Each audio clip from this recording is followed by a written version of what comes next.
Здравейте, потребители на VBOX и YouTube. Аз съм Юзокрафт29 и това е на моят сервер на Minecraft. Както виждате, вече сме направили спална, имаме и много ларпове. Ето за сега това са оунарите и админите и тук са правилата. Сървър е PvP, но който се бие извън PvP арената, при първо убиване ще бъде кикнат от сървъра, а при второ вече ще бъде баннат за винаги.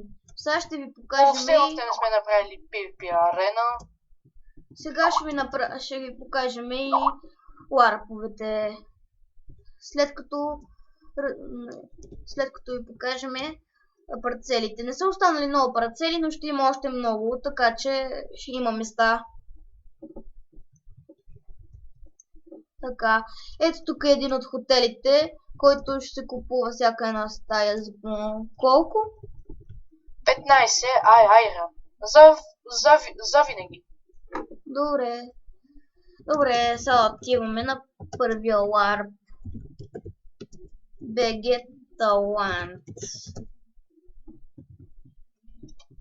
Това е България, търси талант. Тук това е само за украсно, но може да сложим ивент и от знамето на България да фърля айтами. Зависи. Отиваме на Warp Food. Ето тук са прасета и крави, който иска ще си убива. После отиваме на Warp гора. И тук гората. Хотел. Това е хотела, който ви показахме. Warp Jail. Джела е малко огромничък и имаше много цепене, докато се правеше. После Warp Jump.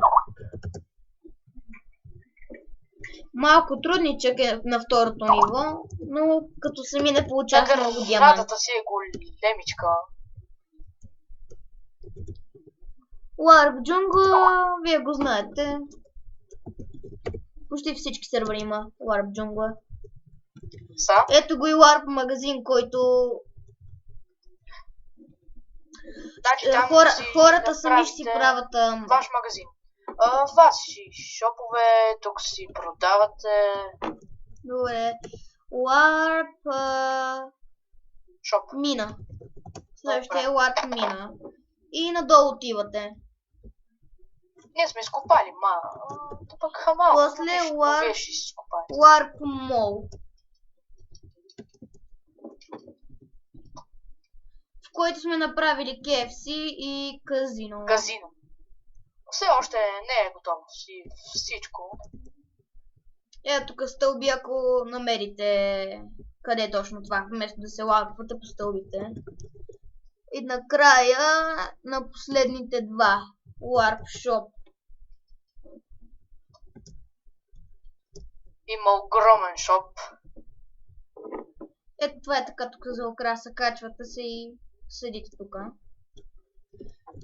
И на Warp Zombie. Още е малко прецакано, защото нещо зомбитата не ще да се спамват, но ще го оправиме. Да. Ето тук долу би трябвало да е тъмно. Ето после ще го оправиме това. Защото тук има все едно. Цакам. Все едно и сега отиваме на спална. И ето това е спална. Сега ще ви го покажем и отвън. Не е много хубав, но пак е нещо. Ето го. Благодаря, че ни гледахте и ви очакваме скоро, за да дойдете в наш сервер. Първият, който дойде, ще получи айтами. Чао!